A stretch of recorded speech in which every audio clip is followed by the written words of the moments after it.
നമ്മുടെ കേരളത്തിലെ സംഘികളുടെ അവസ്ഥയുണ്ടല്ലോ, ഭയങ്കര പരിതാപകരമായിട്ടുള്ളൊരു അവസ്ഥയാണ്. ചാനൽ ചർച്ചയിൽ ചെന്നിരിക്കുക, ഏറി കയറി പോവുക, ചാനൽ ചർച്ചയിൽ ചെന്നിരിക്കുക, ഏറി കയറി പോവുക. ഇതിങ്ങനെ കണ്ടിന്യൂ ആയിട്ട് നടന്നുകൊണ്ടിരിക്കുന്ന ഒരു സംഭവ വികാസമാണ്. കാരണം ഞാൻ പറഞ്ഞിട്ടുണ്ട്, ഈ സംഘികൾ എന്ന് പറഞ്ഞു കഴിഞ്ഞാൽ വാ തുറക്കുന്നത് ചാണകം തിന്നാനും കള്ളം പറയാനും വേണ്ടി മാത്രമാണ്. ഈ ചാനൽ ചർച്ചയിലൊക്കെ വന്നിരുന്നിട്ട് വെറും വിദ്യാഭ്യാസം ഉള്ളവനോടൊക്കെ ഈ പറയുന്ന വാട്സപ്പ് യൂണിവേഴ്സിറ്റി കിട്ടിയ കള്ളമൊക്കെ അതേ രീതിയിൽ അടിച്ചിറക്കി കഴിഞ്ഞാല് തെളിവടക്കം തിരിച്ചു ചോദിച്ചു കഴിഞ്ഞാൽ അണ്ണാക്കിനകത്ത് പിരിവെട്ടി ഇങ്ങനെ മിണ്ടാണ്ടിരിക്കേണ്ടി വരും. ഇപ്പൊ കഴിഞ്ഞ കുറച്ച് ദിവസമായിട്ട് ജോൺ ബ്രിട്ടാസിന്റെ മുന്നിലാണ് ഈ സംഘികളെ മുഴുവൻ ചെന്ന് പെട്ടുകൊടുക്കുന്നത്. ബ്രിട്ടാസിന്റെ മുന്നിലേക്ക് ചെല്ലും, എന്തെങ്കിലും കുറച്ച് കള്ളത്തരങ്ങൾ പറയും, ബ്രിട്ടാസ് 2 ചോദ്യം തിരിച്ചു ചോദിക്കും, പിന്നെ ഒരുമാതിരി ഉണ്ടല്ലോ വട്ടി വിഴുങ്ങിയ പോലെ ഇങ്ങനെ മിണ്ടാണ്ടിരിക്കേണ്ട അവസ്ഥയാണ്. അങ്ങനെ അവസാനമായിട്ട് വയനാട് ദുരന്തവുമായിട്ട് ബന്ധപ്പെട്ട് അറിയാമല്ലോ, വന്നിരിക്കുന്ന ഹെലികോപ്റ്ററിന്റെ വരെ കാശ് തിരിച്ചു ചോദിച്ചിരിക്കുന്ന ഒരു കേന്ദ്രമാണ് നമുക്കുള്ളത്. അപ്പൊ ആ കേന്ദ്രത്തിനെ ന്യായീകരിച്ചുകൊണ്ട്, കേരളത്തിനെ കുറ്റപ്പെടുത്തിക്കൊണ്ട് നമ്മുടെ ജയസൂര്യൻ, പേരൊക്കെ മാസ് പേരാണെന്നുണ്ടല്ലോ, പക്ഷെ ഇപ്രാവശ്യം സൂര്യനിലേക്കല്ല, അന്ന് ചന്ദ്രനിലേക്കാണ് ബ്രിട്ടാസ് പറഞ്ഞു വിട്ടേക്കുന്നത്. എന്നാലും നിങ്ങൾ ആ വീഡിയോ ഒന്ന് കണ്ടു നോക്കൂ. ജയസൂര്യൻ എന്ന് പറയുന്ന ആള് ഇനി ബ്രിട്ടാസിനെ കണ്ടു കഴിഞ്ഞാൽ ആ പരിസരത്തൂടെ പോലും വരത്തില്ല, ഓടി ഒളിക്കുമെന്നാണ് എനിക്ക് തോന്നുന്നത്. ഡോക്ടർ ജോൺ ബ്രിട്ടാസ്, ഇപ്പോൾ ജയസൂര്യൻ പറഞ്ഞ ചോദ്യങ്ങൾക്കുള്ള മറുപടി കൂടി. പ്രളയകാലത്ത് കേരളത്തിന് നൽകിയ 3000 കോടിയിൽ 2100 കോടിയും കാണാനില്ല എന്ന ഗുരുതരമായ ഒരു ആരോപണം കൂടി ജയസൂര്യൻ മുന്നോട്ട് വയ്ക്കുന്നു. നമ്മുടെ സംസ്ഥാന സർക്കാരിന്റെ ഫിനാൻഷ്യൽ മാനേജ്മെന്റ് അത്ര മെച്ചമല്ലാത്തത് കൊണ്ടാണ് മറ്റ് സംസ്ഥാനങ്ങൾക്ക് പണം കിട്ടിയിട്ടും നമുക്ക് കാത്തിരിക്കേണ്ടി വരുന്നത് എന്നാണ് BJPയുടെ ആരോപണം. ജോൺ ബ്രിട്ടാസ്. അതിലൂടെ എന്താ കാരണം വെച്ചാൽ, ഇന്ന് ഈ ലോകത്തിലെ ഏറ്റവും വലിയ നുണ ഫാക്ടറി ചലിപ്പിക്കുന്നത് BJPയാണ്. ഇനി കേരളത്തിലെ BJPക്ക് വേറൊരു പ്രത്യേകതകളുണ്ട്. നുണ ഫാക്ടറി ചലിപ്പിക്കുക മാത്രമല്ല, കേരളത്തിൻ്റെ വികസനവുമായി ബന്ധപ്പെട്ട ഏത് വിഷയം, കേരളത്തിൻ്റെ ദുരിതാശ്വാസവുമായി ബന്ധപ്പെട്ട എന്ത് കാര്യം വന്നാലും അതിന് തടയിടാൻ വേണ്ടി കുറേ ന്യായങ്ങളായിട്ട് വരും. ഇപ്പോൾ 2900 കോടി രൂപ കാണാതെ പോയി, ആരോ പത്തായത്തിൽ വെച്ചിട്ട് ആരോ മോട്ടിച്ചോണ്ട് പോയി എന്നാണ് മൂപ്പർ പറയുന്നത്.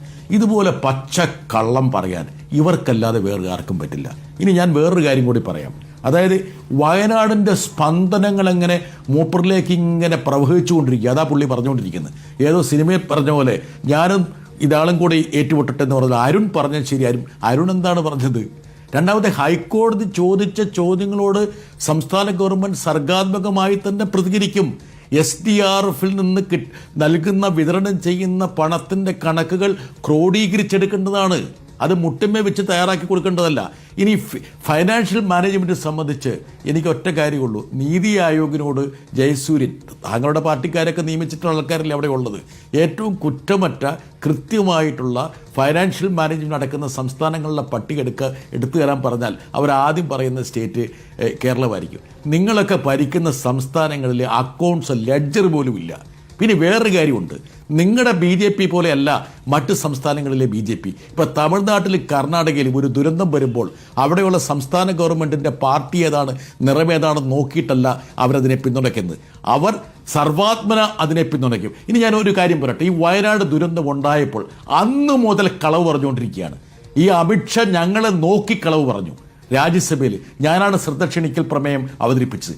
പച്ച കള്ളവല്ലേ പറഞ്ഞത്. അതായത് പറയാണ്, നിങ്ങൾ വാണിംഗ് പാലിച്ചില്ല എന്ന്. ഒരു വാണിംഗ് ഉണ്ടായിരുന്നില്ല, തീവ്ര മഴയുടെ വാണിംഗ് ഉണ്ടായിരുന്നില്ല എന്ന് പിന്നീടുള്ള ദിവസങ്ങൾ അനാവരണം ചെയ്യപ്പെട്ടു. ഒരു പശ്ചാത്താപം, ഒരു മാപ്പ്, ഒരു ഖേദം പ്രകടിപ്പിക്കൽ അമിത്ഷായുടെ ഭാഗത്തുണ്ടായോ? രണ്ടാമത്തെ കാര്യം, ഈ പറഞ്ഞ എൻവയോൺമെന്റൽ മന്ത്രി, അതായത് ഭൂപേന്ദ്ര യാദവ്, അദ്ദേഹം മറ്റൊരു പച്ചക്കള്ളം പറഞ്ഞു. ഈ പറഞ്ഞ ഉരുൾപൊട്ടലുണ്ടായ, ലാൻഡ് സ്ലൈഡ് ഉണ്ടായ സ്ഥലത്ത് കോറി പ്രവർത്തിച്ചുകൊണ്ടിരുന്നു എന്ന്. രണ്ടാമത്തെ ദിവസം ഞങ്ങളിത് കൺഫ്രണ്ട് ചെയ്തു രാജ്യസഭയിൽ. ഒരു ഖേദപ്രകടനം അദ്ദേഹത്തിൻ്റെ ഭാഗത്തുണ്ടായോ? ഇനി ഒരു കാര്യം ജയസൂര്യ മനസ്സിലാക്കണം, കേരളം ഒരുപാട് ദുരന്തങ്ങളെ നേരിട്ടപ്പോൾ നിങ്ങൾ ഈ പറഞ്ഞ റെസ്ക്യൂവിനും റിലീഫിനും വേണ്ടി വന്നു എന്ന് പറഞ്ഞ് സൗജന്യമായി നൽകിയ അരിയുടെ പൈസ പോലും നിങ്ങളെ പിടിച്ചു പറിച്ചവരാണ് നിങ്ങൾ.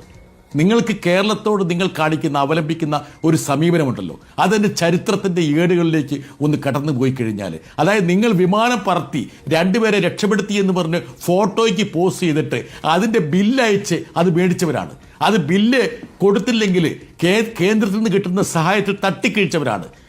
ഭക്ഷ്യദാനം കൊടുത്തിട്ട്, സൗജന്യ ഭക്ഷ്യദാനം കൊടുത്തു എന്ന് വലിയ വെണ്ടയ്ക്ക താങ്കളൊരു MP ആണ്.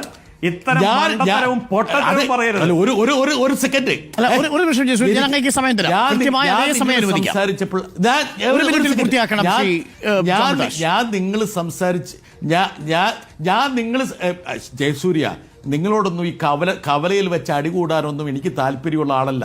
നിങ്ങൾ ഈ പച്ചക്കളവ് ഇങ്ങനെ പറഞ്ഞുകൊണ്ടിരിക്കുന്നുണ്ട്. ഞാനിപ്പം നിങ്ങളുടെ അമിത്ഷായും നിങ്ങളുടെ ഭൂപേന്ദ്ര യാദവും പറഞ്ഞ കള്ളവെന്നാണെന്ന് നിങ്ങളോട് പറഞ്ഞപ്പോൾ നിങ്ങൾക്ക് അതിനെക്കുറിച്ച് ഒന്നും ഉണ്ടായിരുന്നില്ലല്ലോ പറയാൻ വേണ്ടിയിട്ട്. നിങ്ങൾക്കൊന്നും ഉണ്ടായിരുന്നില്ലല്ലോ.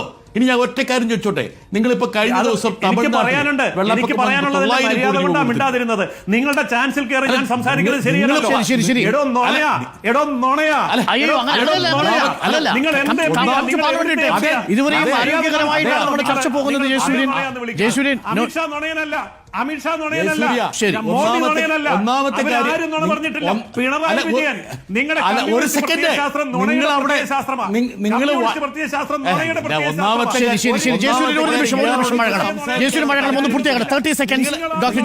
ആശുപത്രിയിൽ വന്ന്, അതായത് നമുക്ക് പ്രേക്ഷകർക്ക് കേൾക്കട്ടെ കാര്യങ്ങൾ. താങ്കൾ മറുപടി പറഞ്ഞോളൂ. താങ്കളുടെ ആശുപത്രിയിൽ പോയി കണ്ടിട്ട്, അതായത് ബോഡിയുടെ താടിയിലൂടെ കൈയിട്ട കുട്ടിയുടെ ചിത്രം കാണിച്ചിട്ട് പബ്ലിസിറ്റി ഉണ്ടാക്കിയവരല്ലേ? ഒരു നിമിഷം ജയസൂര്യൻ, പ്രധാനമന്ത്രിക്ക് വയനാട് വരാനുള്ള പൈസ പോലും കൊടുത്തത് ഞങ്ങളാണ്. അതിനുവേണ്ടി മുടക്കിയ പൈസ ശരി, നമുക്ക് മറുപടി കേട്ട് വരാം. ഒരു നിമിഷം. അതായത് വയനാട് ആശുപത്രിയിൽ വന്നിട്ട്, അതായത് ഒരു കുട്ടിയെ കൊണ്ട് നരേന്ദ്രമോദി പ്രധാനമന്ത്രി തന്റെ താടിയിലൂടെ കൈകോർപ്പിച്ചിട്ട് അത് ചിത്രം മുഴുവൻ പത്രത്തിൽ പ്രസിദ്ധീകരിച്ചിട്ട് അതിന്റെ പണം പോലും കൊടുത്ത് പബ്ലിസിറ്റി മേടിച്ചിട്ട് പ്രധാനമന്ത്രിക്ക് കേരളത്തിൽ സമയം ചെലവഴിക്കാനും വരാനുള്ള സുരക്ഷാ ചെലവുകൾ പോലും 1.5 മിനിറ്റ് അവസാനിപ്പിക്കണം.